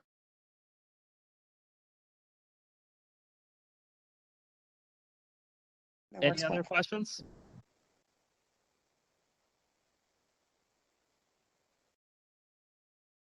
Those were great questions. Thank you, guys. So lastly is our dashboards. Again, this is only going to be available for our admins. And we will go into a more detailed training about each of these dashboards after go live as we start to get some more valuable information into your production portal, and we'll have a better conversation around these. So with that being said, I will pass it back to Nemo to cover our last module, our admin module.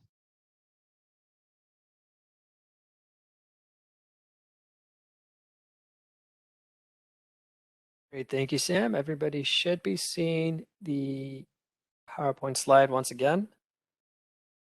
So the first part of the admin module that we want to cover is a breakdown of all the different features available within the admin module. But first I'll call out the admin functions process guide here at the very top. And this guide does cover the different system components found within the module and goes into further detail of all the ones listed below here. So the first one is the user management available to, well, really this whole module will be only available to the admin users, but here on this user management, you can edit existing users as well as add any new admin users here as well.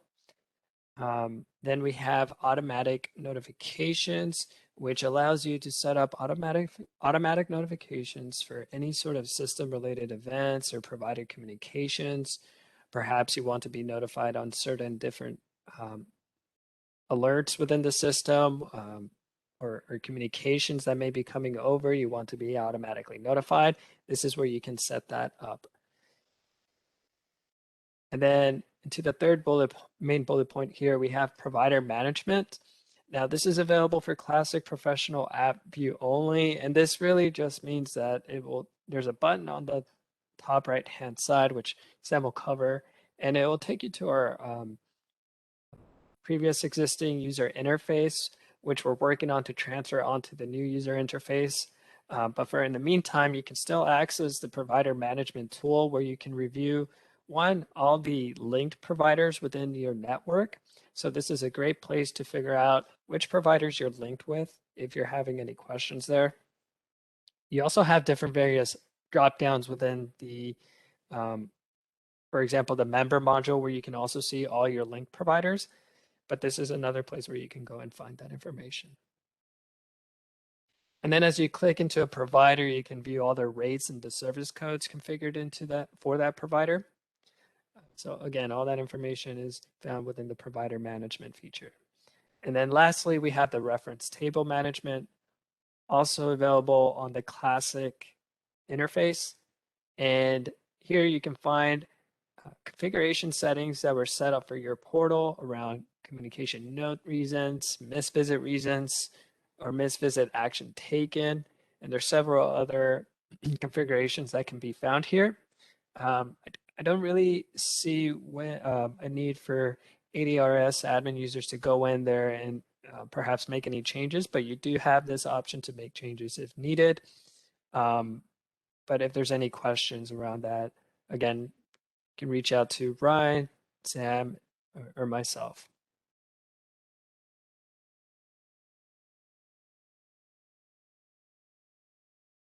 Do want to talk a little bit more about the user management process. So this is again where you can edit or add existing users or new users. As part of that process, we want to talk about the login credential process. So we're now during the implementation phase. The HHA Exchange team has been working to add all administrative users in sending out usernames to each person. So the username for each admin user is the email address. And then for ADRS in specific, they will be responsible for adding any non-admin users via the user maintenance file. And then once that file is ingested into the HHA Exchange system via the interface, there will be a follow-up email that will be sent out for new users, letting them know they can go ahead and proceed with creating their password. And the same would apply to non-admin users, that their email address will equal their username. And just a few important things to remember when creating a user. Want to be sure the appropriate role is assigned. Again, just calling out that the email address is the username. And then the last, and maybe the most important part of creating a new user is ensuring to assign the appropriate member team or office. I believe it's being called for ADRS. And by assigning that member team or office, this allows the user to be able to view the member data. So if after creating a user, for some reason that user is not able to view and search and find any member results, chances are that they have not had their member team or their office assigned to their user account. And then it would just require an admin to go in and assign them to the appropriate member team or office.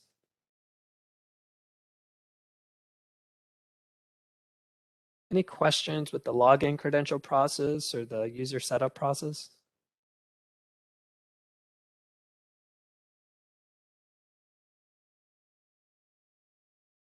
All right, so another great admin feature is the alerts management.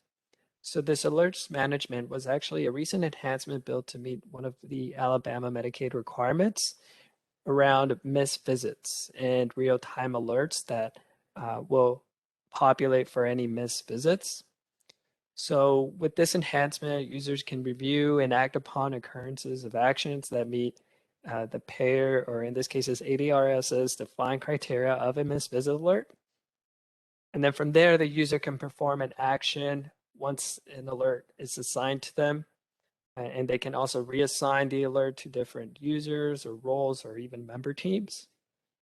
And we have more detail around this alerts management on the communication process guide link found here, which covers how to set up and edit a real-time alert. And then walking through the action users would be expected to know how to perform and solve those alerts. And we'll also walk through this here in a bit more through a demonstration.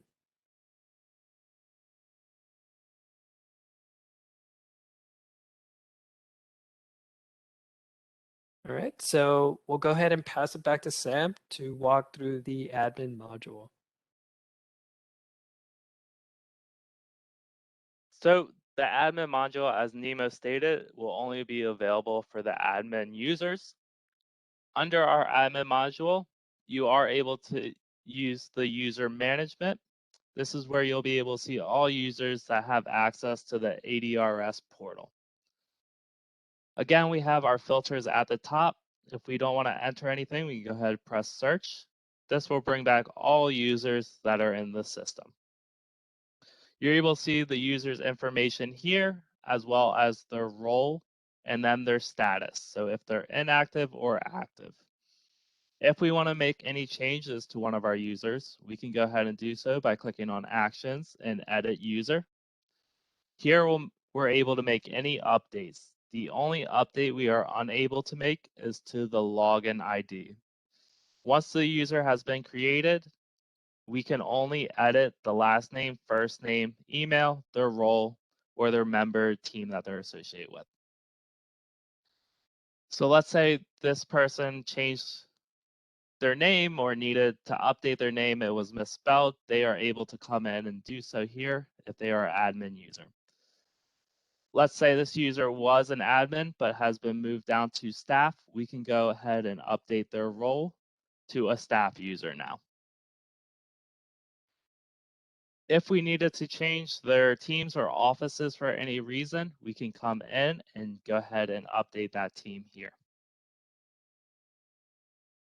Also, if we wanted to place an IP restriction or an hourly restriction on this user, we are able to do so. Let's say we wanted to place an IP restriction that they're only able to use one computer. We can go ahead and put that IP in here, and they would only then be able to access our system from that computer. Same goes for the hourly restriction. Let's say they only are working on Monday, Wednesday, and Friday. We can go ahead and put the times for Monday, Wednesday, Friday, and again, those will be the only hours that they would be able to access our system. If you do not want to put any restrictions on, you do not have to. You can leave both of those unchecked. You also have the ability to change the password for the user or reset their password if needed. If they do get locked out for any reason, you can come in and unlock their account here. So let's go ahead and update our user here to a staff user. Once we press save, it will say changes have been saved. And then if we go ahead and look for our user, it should have switched them. This may be a bug that we'll have to look into. All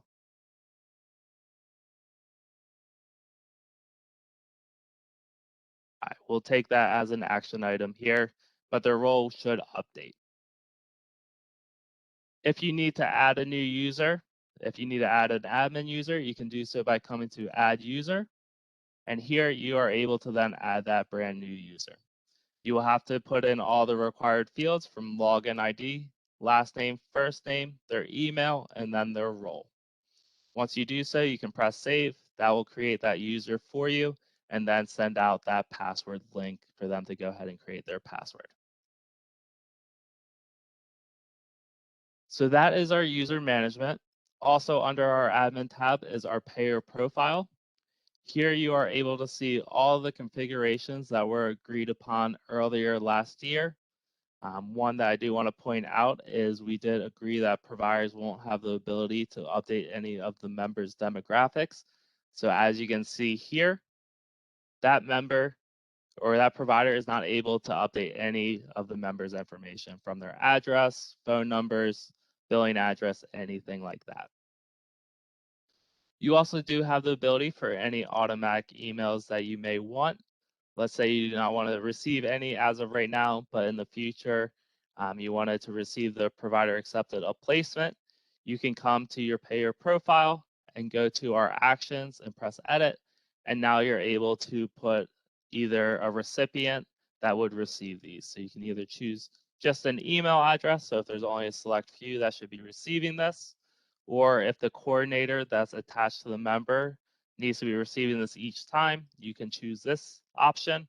Or if there's a specific role that should be receiving this. So let's say only admin should be receiving this, you can go ahead and select that. Once you press save, that automatic email moving forward would then be sent to those that you selected. Also, and to get to our Classic Professional app to look at our providers that are linked with ADRS or our reference table, we can go ahead and click on Classic Professional app. It logged me out. Let me see if I can get back in quickly.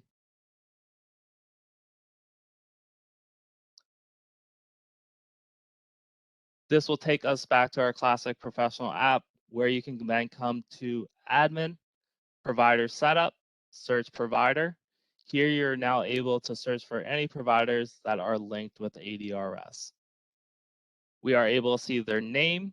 If we click into one of our providers, we then can see the rates and the service codes associated with that provider. Again, I do want to point out that the rates will be managed by ADRS. The providers will not be able to edit those rates. So any updates will need to be sent to AMA, which would then be sent to our team to update. And the last thing in our Classic Professional app that you can use is the reference table management. Again, this is where most of our configurations that were agreed upon will live. So let's say you want to take a look at the service codes that are in the system. You can select service codes, search, and you're able to then see all the service codes that are in the system. I do want to point out, when coming back to the Classic Professional app, the main two things that you should be using it for are provider setup and reference table. Everything else you will be able to do from your admin tab here. Lastly, we are going to cover the missed visit alerts. For that, I will pass it back to Nemo to cover.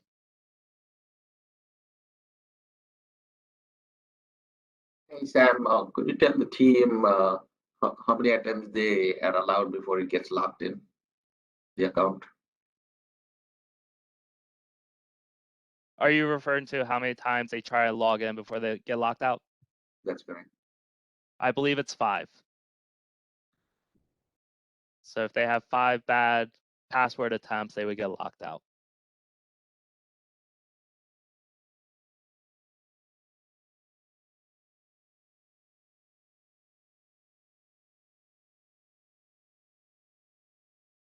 Okay, any other questions before we go into alerts management? Okay, sounds good. Let's go over this part of the module. So just as where Sam was just showing the admin module, there is an alerts management option as well that will be available on your production portal. I am in a demonstration portal as it's currently not supported in the implementation test environment, just for the admin users on the call, in case you were wondering. So let's go ahead and dive into this page. So alerts management, again, focuses on different various alerts that we plan to offer. For now, we do only offer alerts that are triggered around missed visits.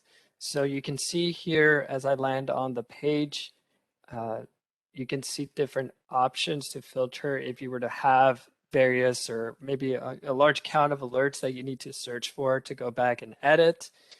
For now, we'll just click on missed visits. You can also search by priority or who they may be assigned to. So now that I've searched for my missed visits, you can see all the different alerts that have been created. For training purposes though, we'll go ahead and create a new alert just to walk through the entire process. So you'll see that the add alert button is on the top right hand side. And then on clicking on the add alert, there's a new window where you have to fill out all the required fields. So the first, again, is the alert type. We only have missed visits for now. So we'll select that. And then we have the alert description, or really sort of the alert title here. So just to be able to make up a hypothetical scenario here for training, let's go ahead and do missed visit alerts for ages. And again, just making up a number here, 10 to 15. You can select the priority, either critical, high, or moderate. You also have the option to set it as informational. For now, we'll go with critical. You also have the option if you want an email notification to be sent out. For now, we'll leave this blank. And then you have the option of how many alerts you want sent consecutively for a missed visit. So we'll just select one for now, but you can choose more if needed. And then what service code would you like this alert or this missed visit alert to trigger for?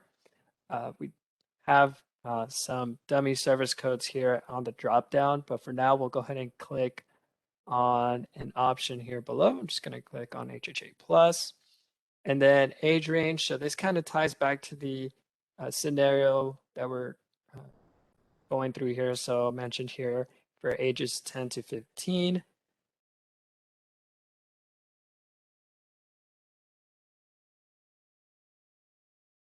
So once you complete that part, the system will ask you for an alert assignment. And you're required to at least select one of the options below. And this really defines the criteria on who will receive the alert after it's triggered. So It may be assigned to a member team or a coordinator that is assigned to that member. It can also be set to a specific role. So within the ADRS portal, you have the admin role, the coordinator role, and then the biller role that you can choose from. You also have member teams available. Again, these are not the ADRS specific teams, but that is who you can select. So we'll go ahead and go with the member team and select one. However, if you want to define this alert specifically to a user or a select few users that probably don't make up the entire role or a team's office, you can also select here and select up to one or more users, as you can see. So we'll go ahead and clear that for now. We'll just set it for the member teams. And then again, you have to at least select one of the required alert assignments. So now that we've done that, we'll click Save. See on the top right-hand side, there's a notification letting you know that the alert was created successfully. So if I were to scroll down, you can see the new alert was created down here below. And right away upon the creation of the alert, any missed visit alert that fits the criteria that was defined within this alert type will then populate on your alerts or will populate for all the indicated users that are meant to receive this alert. Now, where can those users find those alerts after they're triggered? That would be under the communications module. So we already covered the message center system notifications. So it's right below those two alerts. And then as a user, you also have the option to filter by the alert type. Again, we have missed visit. You can filter by the priority and then the status, whether the alert is open, closed, or in progress. So as you can see here, they have populated below.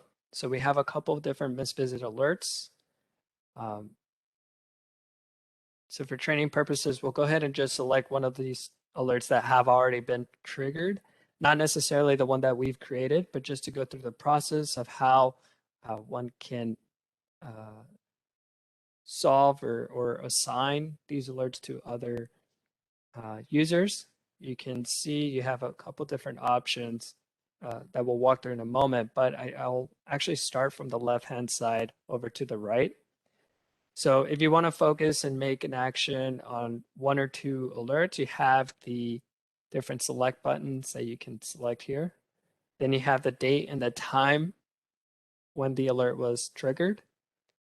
You'll have the member name and the provider name along with the tax ID information for that provider. Then the priority of the alert type, which will be missed visit for all alert types. And then if there was a note entered with that missed visit, which again, provider should be instructed to enter a note. And then if you were to hover over the reason or the note, you can view the note here on a different window. And then you have the assigned to, which shows either the member team, the coordinator potentially, or the specific users that are assigned to this alert.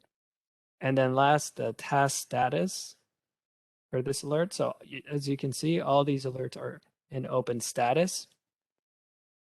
So just to run through a scenario, we'll go ahead and update. Let's say this alert that came in should be assigned to myself. I'm the person responsible for this specific or working directly with this particular member or patient. So I can go ahead and assign to myself.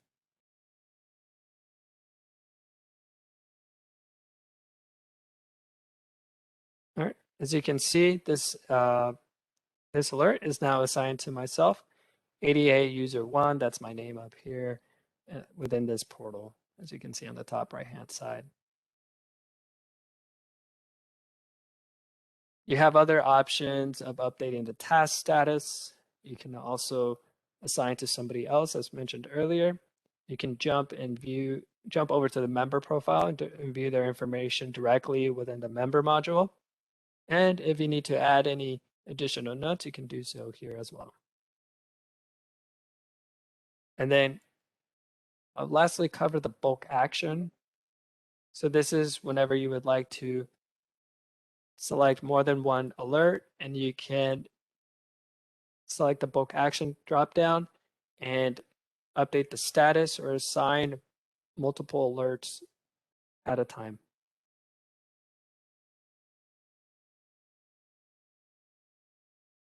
Right?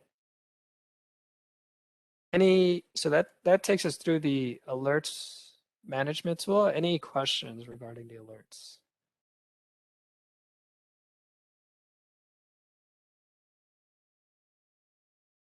All right, let's go ahead and jump back into the agenda. So everybody should see the PowerPoint once again. All right, so next we'd like to go through the Morning Sun and the ADRS workflow. So for those working with the FMS Morning Sun, we did want to highlight a couple workflow items and responsibilities as part of this training. So first, as far as the data flow between Morning Sun, HHA Exchange, and the Morning Sun system, the first bullet point we have here is that Morning Sun will generate the members and authorization files into the EVV portal, Nemo, which I'm is part sorry. of the. I just want to interrupt Yep. for 1 second because I don't want to, everybody's going to get confused. What everything we were just showing before was for traditional personal care. Now he's switching over to EVV and personal choices. So I just didn't want y'all to get confused between the two systems. Okay, that's all. Thank you. And then remember the member file still comes from ADRS. Yes, yes, yes. The client files, yes, that'll come from us. And then Morning Sun will send over the worker and employer information. Perfect. Yep. Thank you for those clarifications, Katie and Monica. So yeah, I believe that's the second bullet point there, where Morning Sun is responsible for performing all their EVV activities and services within their EVV portal.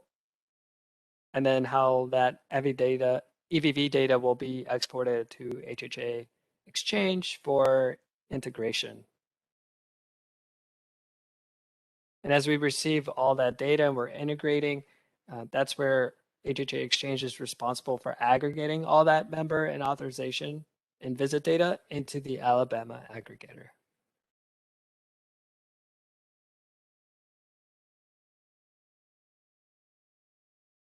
Is there any other points, perhaps Monica or Katie, that you'd like to add on before we move to the next slide? No, I don't have anything else. Thanks. Perfect. Thank you. All right. So now we're going to transfer into some sort of like housekeeping items as far as the implementation goes. So we do want to talk about the Alabama Information Center page that's on the HHA Exchange website. And what this really is a resource tool that is available to all the ADRS providers and really all the Alabama providers. Here we point them as part of the implementation to get enrolled with HHA Exchange, as well as providing any information as a first-time user about the HHA Exchange system. We also provide valuable training information and training dates. The training for providers occurred last week, but just wanted to call that out. So we do keep that information up to date here, as well as the implementation progresses. And then we also have information for providers that are wanting to integrate as well. And one important thing to call out for the ADRS staff is if you have any providers that are enrolling in the future and need to sign up with ADRS, and as the first part of their implementation and integration with HHA Exchange, regardless if they decide to use HHA Exchange or not, is having them fill out the provider enrollment form, which can also be found on the Provider Information Center found here. So again, it's a good first time sort of introduction to HHA Exchange for new providers by pointing them to the site.